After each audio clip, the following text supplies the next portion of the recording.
facing our fears, laughing through the chaos and drinking some beers. So here's to the laughs, the grunts and the cheers, all the awkward moments, and we're still here. Cause in the end we're just doing our thing. It's our crazy life, oh, one more thing. Oh, one more thing.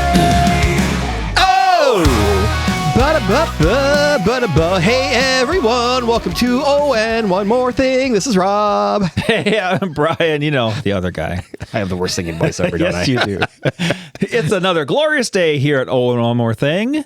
So let's get into it, Rob. Let's go! Inquiring minds want to know. Yeah. Do you have anything to get off your chest today? Surprisingly, no. No, actually, What? I take that back. I do. Of course you do. This is your time. This is your soapbox. Go for Have it. you ever seen the movie Office Space? Yes, I have. Okay. Yes, I have. Great scene in the beginning of the movie where the guy's on his way to work and he's in stop and go traffic. Okay. And the lane he's in is not moving. And the lane next to him is they're piddling by. So he sees this opening and shoots over, gets in that lane because it's moving. The second he gets in that lane, complete stop. Happens to me every time I'm on the freeway. And then the lane he was just in starts flying by him. Yep. That was me this morning. I swear to God, I was laughing in my truck to myself all the way going, oh my God, I'm in Office Space. Like I could not, there's 4 lanes. I could not find the right lane of traffic. It was so freaking funny. Sometimes I think it's Groundhog's Day because everything seems the same every single day. Right. So as fascinating as that might seem, what do you have going on? Yard work. Ugh, that shit never goes away. Oh my God, right. It's horrible. Every freaking week, something to do in the yard. I do like the smell of fresh cut grass though. Well, that's nice. That does In make the me happy. spring, I love it. Yeah. In the summer, it's okay. In the fall, I hate cutting grass. It's the leaves. You're not even cutting grass. You're just sucking up leaves at that time. No, you're just mowing them. I never suck up the just mow them over. I know we've had this conversation as we talked about lawn work and whatnot. I still hate it. Why? Because it's so much more work. Just mulch that stuff right into the but ground. I have so many trees I can only mulch it for so long that I have to bag it. Aw, Rob. Yeah. But you know, ever since you put in that mosquito catcher thingamabob in my yard, it's been pretty nice being outside. Isn't that the greatest ever? We've been hanging out on our deck all summer, and I swear to God, this is not a plug, even though it is a plug. Not a plug. Thanks, Spring Green. Yeah, there's no mosquitoes. It's the best summer ever. Yeah. Love it's it out pretty there. cool. Yeah. I think summers are pretty great anyway. Right, in general. It's been nice to sit out on the patio at night, listen to the sounds of nature, the frogs, the insects chirping, or whatever they're doing. Hey, speaking of frogs, what is a frog's favorite summer drink? I don't know. What is it? Coca-Cola. Okay, that is sort of lame, but yet sort of funny. That's kind of funny. But anyway, have you gone on any road trips lately? Well, lately, not really. I mean, just, hour here or there, kind of, things around where we live. But we're planning in the next couple of weeks, we're going to take a big road trip out west, we're thinking. You are? Yeah, we're going to stop down in South Dakota, go see Nurse Nikki for a couple days. Of course, got to make that stop. And then we're going to keep going west. We're thinking Colorado, maybe Estes Park. Maybe You're just going to drive. Drive until you can't see where you are. Yeah, we're just going to drive. Go to Colorado, maybe go to Utah for a little bit. Cool. Go to Monument Valley. Yeah, and maybe go to Salt Lake for a couple days, go see the Olympic area, that kind of stuff. We're going to have to check back in and see how it was. Yeah, I'm excited for it. But the best thing about road trips is when you see all the little tchotchkes on the side of the road, like the biggest ball of twine or the house of mud. Right. It's sod, Dad, not mud. Yes, Audrey, when they run out of sod, they used mud. Name the movie. A Vacation. National Lampoon's Vacation. Yeah. Yep. There you go. Audrey. That's funny. But Minnesota does have a knack for going big in the most delightfully and unexpected ways. What are you talking about? Well, scattered across the state, there's these quirky, oversized icons, perfect for a summer road trip that's equal parts scenic and a little tongue-in-cheek. Yeah. You can stand beneath a towering Big Ole Viking statue in Alexandria, snap a photo with a massive giant walleye on the shores of Mille Lacs, or visit the legendary Paul Bunyan and Babe the Blue Ox, a tribute to the state's larger-than-life logging folklore. That sounds fun. Right? I mean, each stop has its own story, rooted in local pride, history, and a good sense of humor. Traveling between them means cruising past lakes, forests, and small towns that lean into their charm just as boldly as their giant landmarks. It's not just a sightseeing trip. It's a celebration of Minnesota's playful spirit where bigger really does mean better. Cool. That sounds like a great topic. Let's do it. All right. So let's kick this off with what I think is a common one, maybe because I am frequently in Alexandria. Well, yeah, you do have a cabin there. Well, yeah, so there's that. Yeah. But the Big Ole Viking in Alexandria, Minnesota. Looming over the north side of Alexandria, coming in at 28 feet tall. Oh, that's tall. The Big Ole Viking statue was originally built for the 1964-65 New York's World's Fair. I didn't know that. I didn't know that. Where it was promoted the bold, if highly disputed, idea that Alexandria was the birthplace of America. How does that work? Let's keep reading and find out. That claim hinges on the infamous Kensington runestone, a 200-pound slab said to prove Norse explorers reached the region in the 1300s. Oh, that makes much more sense now. Okay. So scholars have challenged the stone's authenticity for decades, pointing to linguistic quirks and historical inconsistencies that many consider it a modern hoax dating back to its 1898 discovery. Still, the story refuses to fade. Today, Big Ole, clutching his shield and stoic gaze, stands as both a symbol of local pride and a monument to one of Minnesota's most persistent myths. Just down the road, the Runestone Museum keeps the debate alive, inviting visitors to decide for themselves whether the tale is history, legend, or something in between. No, I know that you haven't seen it. I have not in person, no. And I've seen it. It's fine. But I've seen it a lot. Let me ask you this. What? Is he wearing a purple jersey with a number on the front of it? No. Then he's not a true Viking. No, yes, he is a true Viking. He's more of a true Viking than that team is. Does he have a shield? Yes. Does he have a helmet with horns? Gosh, if I can remember, I think he does. Okay, well, then he's halfway there. But you know the horns were a made-up thing. Well, yes, of course they are, but... Because we've talked about this before. Yeah, but it's part of the lore. Right. Yeah, we like the lore. We like lore.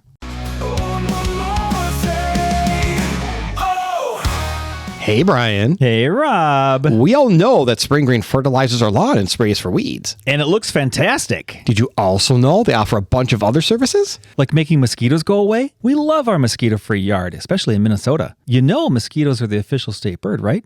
I'm fairly certain it's the loon, but yes, no mosquitoes rock. And liquid aerations rock. And mechanical aerations and overseeding and lawn insect control. Oh my!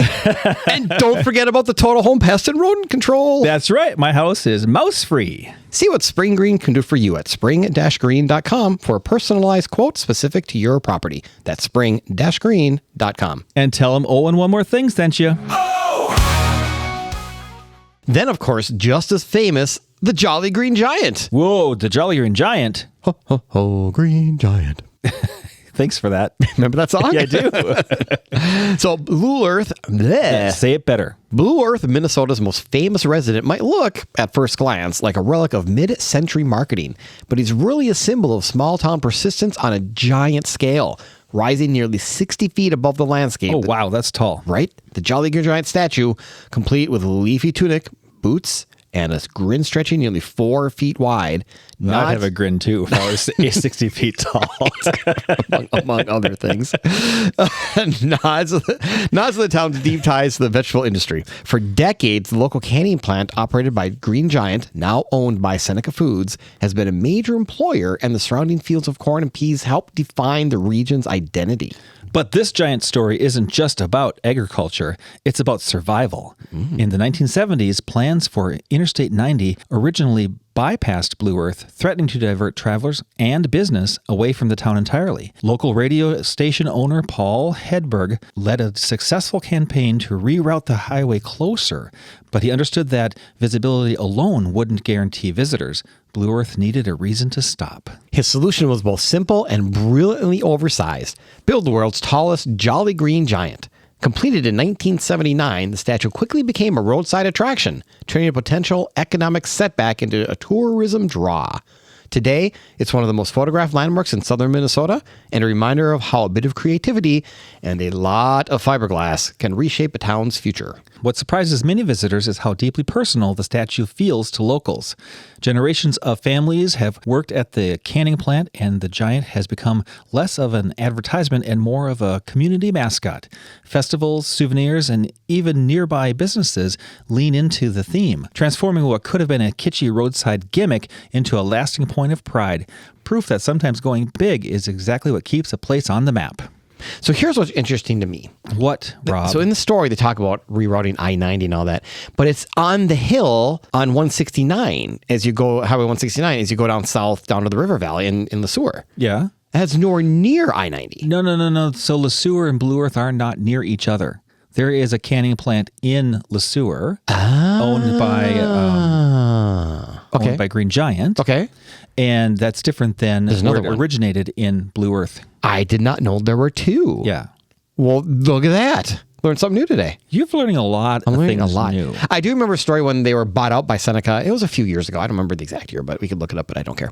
That they were talking about, originally everybody was freaked out, in the sewer at least, that they were going to take the statue down, new company, and they didn't want to do anything with it. And they actually bought the company and refurbished it. Yeah. Because it's such a huge attraction. Even though they don't make anything in the sewer anymore. It's been years since they've actually canned in the sewer. Okay. But they kept it there because it's such a huge asset to the community. That's cool. Yeah. So there you go. All right, so next we have the legend of Paul Bunyan. Oh, I like Paul runs Bunyan. as deep as the state's forests. Mm-hmm. According to folklore, his colossal footsteps carved out Minnesota's thousands of lakes, and his logging exploits helped shape the identity of the Northwoods. But when it comes to statues, the question remains, who has the biggest or the best? Oh, there's more than one? Oh, I like this. Kind of like our last story. So Akeley, Minnesota makes a strong case. Its statue, tucked into Memorial Park, shows Paul kneeling, complete with a full beard, suspenders fashioned like logging belts, and a slightly cross-eyed, good-natured stare. Even crouched, he towers above the trees. If he stood upright, he'd reach an estimated 60 feet, giving Akeley a somewhat cheeky claim to the largest Paul Bunyan. Bemidji, Minnesota, however, holds the historical edge. Its iconic Paul Bunyan and Babe the Blue Ox statues date back to 1937, and making them among the earliest and the most influential depictions of the character. Babe joined Paul in 1939, and together they helped spark Minnesota's long-running love affair with the oversized roadside attractions. The statues are even listed in the National Register of Historic Places. That's cool. That's cool. Didn't know that. Mm-hmm. And over the years, they've greeted everyone from roadside tripping families to visiting dignitaries. But the competition doesn't end there, as other locations have also joined the conversation. While Brainerd boasts its own Paul Bunyan, though viewing him at Paul Bunyan Land requires a ticket, the central tug-of-war for supremacy remains firmly between the claims of Bemidji and Akeley. In the end, there is no clear winner, just a state that fully embraces its tall tales. And really, when the goal is celebrating giants, everyone comes out a little bit bigger. Did you ever see the Paul Bunyan cartoon? I did. Where they actually made the lakes and, and the mountains. Where Babe and Paul were wrestling, and that's where all the lakes came from. Right. That's so cute. That's what I believed when I was young. Did you go to Paul Bunyan Land? I've driven past it numerous times, but I refuse to pay ticket to go on their semi-lame rides. Right. It is that. But yes. We went when we were little kids. Yeah. And so it was all the coolest thing because, Paul Bunyan would talk to you. Yes. And did he say your name at one point? Yes. So, of course, when you're a little kid, you can't figure out how did he did that. Yeah. But they secretly feed him the names and they speak to you, and it was amazing. Right. Coolest thing ever, right? Yeah. And we had lunch under a giant mushroom. Aw. It was crazy. Did you eat mushrooms under the mushroom? I never ate mushrooms when I was a kid. Were they special mushrooms? No, that's only today. Only today. Just today we eat the special mushrooms. There you go. So Minnesota doesn't just celebrate its unofficial mascots in flannel, it casts them in fins too. I mean, with 11,000 plus lakes, why wouldn't you, right? Why wouldn't you? The state is dotted with oversized walleye tributes, including two famous fish, and only slightly confusing, named Willie and Wally. That's awesome. Right. Up near the Canadian border in Baudette, Minnesota. Baudette. Which proudly calls itself the walleye capital of the world, you'll find Willie the Walleye. First installed in 1959, Willie stretches more than 40 feet long, earning the title of the world's largest walleye statue. The version standing today is actually a 2018 rebuild after decades of brutal northern winters wore down the original. Even so, Willie remains a symbol of the town's deep connection to fishing on nearby Lake of the Woods, one of the best walleye fisheries in the North America. Further south in Garrison, Minnesota, which also lays claim to the same walleye capital title, you meet Wally the Walleye. Installed around 1980, Wally is smaller at roughly 20 feet long, but makes up for it with detail. Bronze-toned scales, defined fins, and a more lifelike, is still very large, presence. His perch along the shores of Lake Mille Lacs, a legendary fishing destination, makes him a favorite stop for anglers and road trippers alike. The rivalry between Willie and Wally mirrors Minnesota's broader love of fishing culture, where nearly every lake seems to promise a record-breaking catch. Whether you're casting a line or just collecting roadside photos, these giant fish are a reminder that in Minnesota, even the local legends come supersized. You know, we are in Minnesota, so fishing is kind of a big deal here. It is a big deal. Have you ever seen one of these walleyes? I have. I never stopped at them, but I have seen them driving past. Yeah, the one. Well, you've got to stop at these. Okay, biggest ball twine in the House of Mud. That's all you're going to stop at? Two are on my list this summer. Okay. Well, I think you should see Willie the walleye. Yeah. So, do you follow our little local meteorologist who lives here in Waconia, Mr. Johnny Ziegler on Channel 11? I do. Did you know he's a big fisher person? I did not. He posts fishing stuff all the time on his social medias. And the other day, he went out fishing with his kids, and he caught over 120 sunnies on Lake Waconia. Wow. That's a lot. That's a lot for Lake Waconia. No, but I've seen this. Which one is this? Wally, the walleye? Lots of times when I was a kid, we used to go up to Mille Lacs. Mille Lacs, yeah. My uncle used to live in Mille Lacs, so yeah, I've seen it up there. So very cool. So next one. Few figures in American conservation are as initially recognizable as Smokey Bear. Isn't it Smokey the Bear? It can be Smokey the Bear or Smokey Bear. I don't care which one it is. Only you can prevent forest fires. Just me? Only you. And in far northern International Falls, Minnesota, he's been supersized into a true roadside legend. The town's towering tribute, Smokey Bear statue, arrived in 1954 after a local forest ranger suggested honoring the fire prevention icon, who had only been introduced about a decade earlier as part of a national wildfire awareness campaign. At 26 feet tall, 31 feet including the base, that's important. It's important. It's considered the largest fiberglass Smokey Bear in the world, standing watch over the Smokey Bear Park with its signature ranger hat, jeans, and shovel. He has a shovel? He has a shovel. That's how you put out fires, I guess. I don't know. Like water and fire extinguishers. Dig holes. But you use it to dig a latrine. Right, exactly. The statue quickly became more than just a symbol of conservation. It turned into a canvas for community personality. For decades, locals dressed Smokey for the seasons. Oversized crocheted mittens and scarves in the winter, a fitting touch to one of the coldest cities in the contiguous U.S. Fishing gear in the summer and blaze orange during hunting season. Oh, that's so cute. That is cute. Yeah. The tradition paused in 2021. Oh, no. But it remains a fond memory for many residents. Why would they pause it? That's so darn cute. It is. Oh, I'm sad now. International Falls itself, often nicknamed the icebox of the nation. I agree. Which is true. Makes an especially fitting home for such a resilient figure. And while Smokey's famous message, only you can prevent forest fires. Just me? Just you. Is serious. This giant version adds a touch of humor and heart, proving that even the most important reminders come with a larger-than-life smile. Aww, yeah, it does. That's so cute. If these weren't crazy enough, how about all the big birds in the state? Like yellow big birds? I think they're different than that. Is there snuffleupagus too? Oh, that's only on Sesame Street. Dang it. Minnesota really is flyover country, at least if you're a bird. Okay, I was going to be really offended. I'm glad you said at least the bird, because flyover country, we are not. No, but you can see all the lakes. Oh, yeah, that's true. The wetlands, prairies, and lake country along Interstate 94 create a natural migration corridor, and in true Minnesota fashion, some of those feathered residents have been reimagined at a much larger scale. In fact, within about an hour's drive, you can spot a whole flock of giant birds, each with its own personality, backstory, and small-town pride. Think that sounds a little loony? I see what you did there. Just follow the trail. Loon, Minnesota State bird. That's funny. All right, so start in Rothsay, Minnesota, proudly dubbed the prairie chicken capital of Minnesota. I had no idea there was a prairie chicken capital. No clue. Here you'll find the delightfully odd prairie chicken statue, a 13-foot tall, 18-foot-long tribute to the greater prairie chicken, with its inflated orange neck sacks and wow, and wide-eyed stare. The statue captures the bird's famous booming mating display. Isn't it? That's odd. Okay, that's really weird. Built for the United States bicentennial in 1976, it weighs in around 9,000 pounds and has been amusing and slightly startling drivers ever since. Okay, I have so many questions. You should look it up and see it. I totally should, but It's pretty interesting, actually. I'm sure it is, but I'm a little confused on the inflated orange neck sacks. Well, you know that's what a prairie chicken does, I understand right? that, but the fact that they had to point that out is a little odd. The fact that it was built for the United States bicentennial, what does it have to do with the bicentennial? I don't know what it does, but I'm glad we built it. I'm sure they have some July 4th holiday or festival around it, don't they? Sure. I'm sure they must. The big chicken statue God. festival. That is so funny. All right, next one. From there, head to Pelican Rapids, where the Pelican Pete statue stands tall over the river. The idea for Pete dates back to the 1950s when local boosters, including future Mayor Truman Strand, helped bring him to life.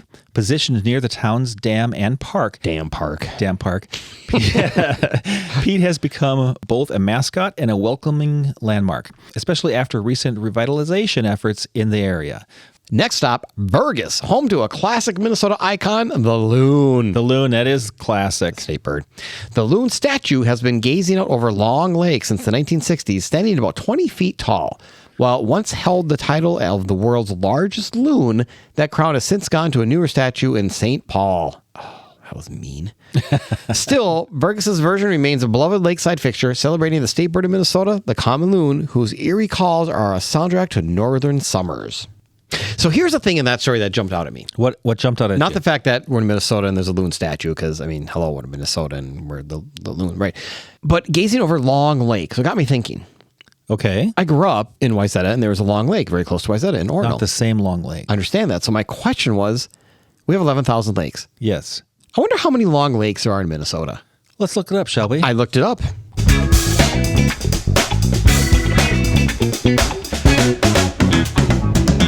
I love that. After my extensive research over their musical interlude, there's 150 Long Lakes in Minnesota. Really? Isn't that insane? Come on, come up with a new name. Right. I mean, I knew there were a couple that were Long Lake. I'm like, yeah, it's got to be like 3 or 4, maybe 10. 150. Apparently, Babe and Paul Bunyan were making some long legs. Okay, that was funny.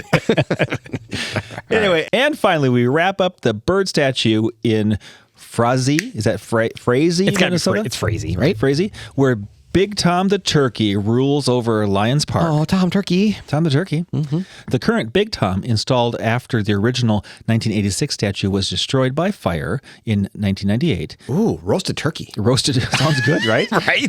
Is bigger, brighter, and a bit more intense. 24 feet tall, 5,000 pounds, Jesus. and sporting a vividly fanned tail. At 5,000 pounds, what's that thing made out of? Holy cow. It's not going to burn. Right. maybe that's why. Frazee leans fully into its identity as the turkey capital of Minnesota, and Big Tom stands as both mascot and cautionary tale. Seriously, maybe keep the matches away. No open flames around Tom the Turkey. Taken together, these giant birds form one of Minnesota's quirkiest mini road trips. A reminder that even in a state known for its natural beauty, there's always room to make things a little more, let's go with oversized. Yeah, oversized is right. Absolutely. Hey, Brian, have you planned your vacation yet this year? No, we've talked about it. Maybe a cruise, but it feels like a lot to figure out. We don't even know what we want to do. Well, just call Dave at Cruise Planners, doingittravel.com. Isn't that just for cruises? I'm not sure if we wanted to do an all-inclusive vacation with the family, or maybe this year my wife and I should just do a river cruise. That would be cool. No, see, that's the thing. He does everything. He helped us with our big family trip last year. He did flights, resort, travel insurance, all of it. That's so awesome. Honestly, I just want someone I can trust. I don't have time to do all that planning between work and, of course, this podcast. Well, exactly. I mean, that's why I call it Trust Planners instead of Cruise Planners. When you work with Dave, your vacation's basically on cruise control. Nice. So booking with him is a sure thing. Absolutely. And Cruise Planners partners with every major brand. Cruise lines, all-inclusive, Disney, and so much more. You're in really good hands. Sounds like he really anchors your whole trip. Yeah, all right. Okay, that was fun. All right, no, seriously, give him a call already. 630-733-2102 or go to doingittravel.com. Don't just dream it, do it. Dave at Cruise Planners just makes it easy. That number again is 630-733-2102 or go to doingittravel.com. Again, doingittravel.com for all your vacation needs. And tell him and one more thing sent you. And lastly, I want to talk about the trolls in Detroit Lakes area. Have you heard of these? There's trolls in Detroit Lakes? There are trolls. I had no idea. Do tell. In the woods, parks, and lake country around Detroit Lakes, Minnesota, you'll find something unexpected. A scattered family of enormous wooden trolls, quietly tucked along trails and shorelines. They feel ancient and mystical. But their story is surprisingly modern, rooted in art, sustainability, and the bold idea to put this corner of Minnesota on the map in a whole new way. The Trolls began as a project led by local nonprofit Project 412, named for the hundreds of lakes in the region. The goal was simple but ambitious: create something so unique that people would travel specifically to experience it. What started as a plan for just a couple of sculptures quickly grew into a full-blown installation of 5 giant trolls, plus a golden rabbit and a series of portals linking sites across the region. To bring the vision to life, organizers turned to Thomas Dambo, a world-renowned artist known for building massive troll structures out of reclaimed material. His work appears across more than 20 countries, always blending folklore with environmental messaging. Built from trash, Dambo's trolls aren't carved from pristine timber. They're assembled from scrap: old pallets, fallen branches, discarded lumber, even telephone poles. Their construction is intentionally low-tech, relying largely on hand tools and thousands of screws. But the most important building material is people. Nearly 300 to 400 local volunteers helped construct the Detroit Lakes Trolls, working side by side with Dambo's team over several weeks in 2024. In the process, the project became less like a traditional art installation, more like a community event, one where residents could literally build their own landmark. Each troll has a name, a personality, and even a message. There's Alexa, who shares a magic elixir of kindness; Barefoot Frida, who encourages people to reconnect with nature; and Long Leaf, a towering 36-foot figure, one of the largest trolls Dambo has ever created. They aren't placed conveniently along sidewalks either. Instead, they're hidden across natural areas, parks, forests, and trails stretching from Detroit Lakes to nearby towns like Frazee. Frazee. I keep saying that wrong. But we're going to go with it. I'll go with it.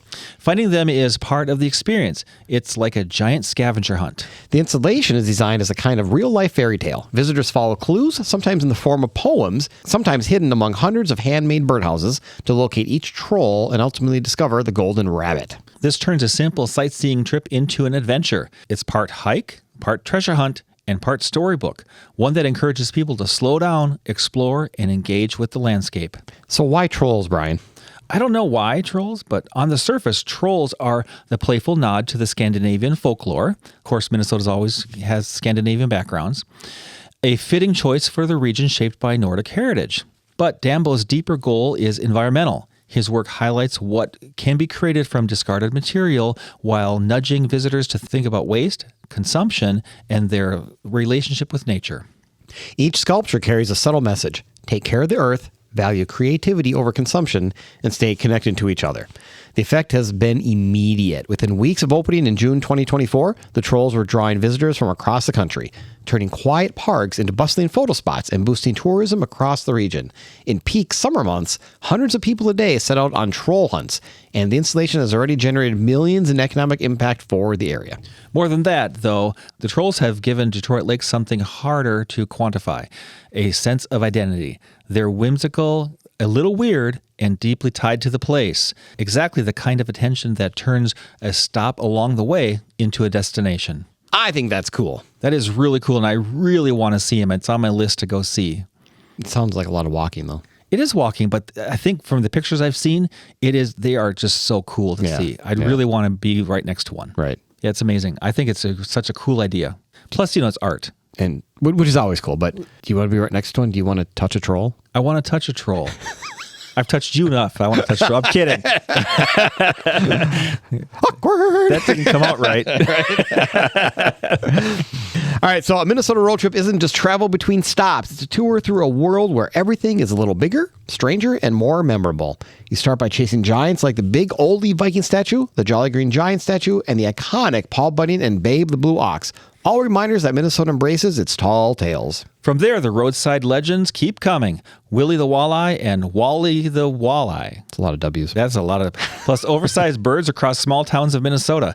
Even Smokey Bear appears in a towering form, blending humor and local identity. And just when it feels familiar, the journey shifts, where giant roadside figures give way to hidden wooden trolls scattered throughout forests and lake shores. Interactive sculptures that turn a drive into an adventure. In Minnesota, the road itself is the destination, and every stop tells a bigger story. Yeah, that's cool. That's cool. I like that. Yep. As always, please follow us on the socials at Oh and One More Thing Pod on Facebook and Instagram for highlights and news of our upcoming shows. And if you have a show idea for us or just want to give us some feedback, send us an email to ohandonemorethingpod@gmail.com. We'd love to hear from you, and I'd love to hear where we should go on our road trip in a couple weeks. Oh, do tell. Yes. Did you know we also have some merchandise? Shut the front door. T-shirts and caps. So if you're interested in one of those, just send us an email, please. Oh, and one more thing. What is it, Rob? That's the magic of a Minnesota road trip. It's not about racing to a destination. It's about the unexpected stops, the photos you didn't plan, and the stories that somehow feel both larger than life and deeply personal. Here, myths stand beside highways, fish grow to impossible sizes, birds loom over small towns, and trolls wait patiently in the woods. All you have to do is follow the road and maybe keep an eye out for something big just beyond the trees. That's cool. Yes. Bye, everybody. Hey, everybody. Or bye, everybody. I'm so excited. We just want to start all over again. You just want to go right into the next one, don't you? All right. Bye, everyone. Okay, so cool. Let's go on a vacation again. I am so ready.